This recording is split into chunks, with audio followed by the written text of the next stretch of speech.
కన్నా వెనకే కానీ మాకు వాళ్ళు గౌరవం ఇచ్చి ఏదో 4 మాటలు మాకు తెలిసిందే చెప్తాము.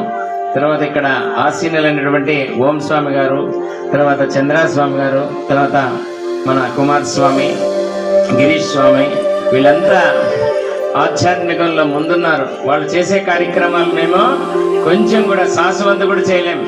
ఎందుకంటే వాళ్ళు మన గిరీష్ స్వామి గారు అయితే ఇంకా మామూలుగా మన ఈ యొక్క జిల్లాలోనే మంచి పేరుంది ఆయనకి. తర్వాత చంద్రస్వామి గారికి అంతే, తర్వాత ఓం స్వామి, తర్వాత ఈ మన కుమారస్వామి గారికి కూడా మంచి పేరుంది. వీళ్ళంతా చేసిండే సేవల్లో మనకు కొంచెం కూడా జ్ఞానం కూడా అంతే, కొంచెమే.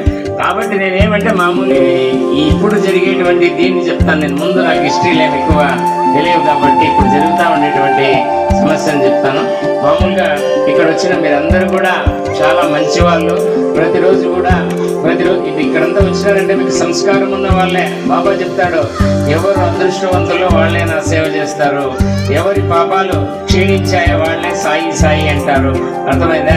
కాబట్టి ఎవరైతే అదృష్టం చేసినారో వాళ్ళే ఇక్కడికి వస్తారంట. కాబట్టి మీరంతా అదృష్టం చేసిన వాళ్ళే, కాబట్టి మీరంతా శ్రద్ధగా వింటారు కాబట్టి చెప్తున్నాను.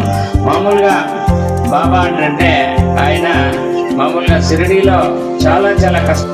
నృసింహ సరస్వతి స్వాముల వారి తర్వాత మాణిక్య ప్రభువుగా, ఆ తర్వాత ఆయనే అక్కల్కోట్కర్ మహారాజుగా, అక్కల్కోట్కర్ మహారాజే షిరిడీ సాయిబాబా వారిగా, ఆ షిరిడీ సాయిబాబా వారి సత్య సాయిబాబా వారిగా, సత్య సాయిబాబా వారి తర్వాత ప్రేమ సాయిబాబాగా గుణపత్రలో ఉద్భవిస్తానని సత్య సాయిబాబా వారి చెప్తున్నారు.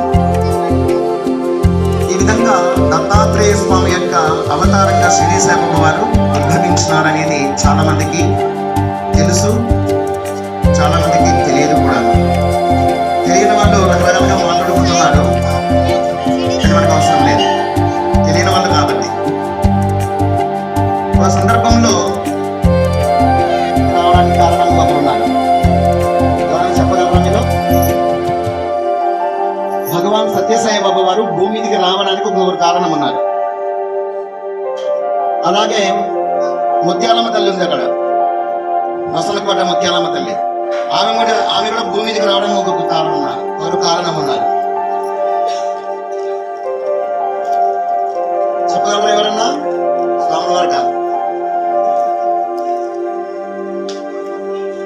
షిరిడీ సాయిబాబా వారు కూడాను భూమి మీదకి వచ్చి లోక కళ్యాణం చేయడానికి కూడా కారణం వాళ్ళే.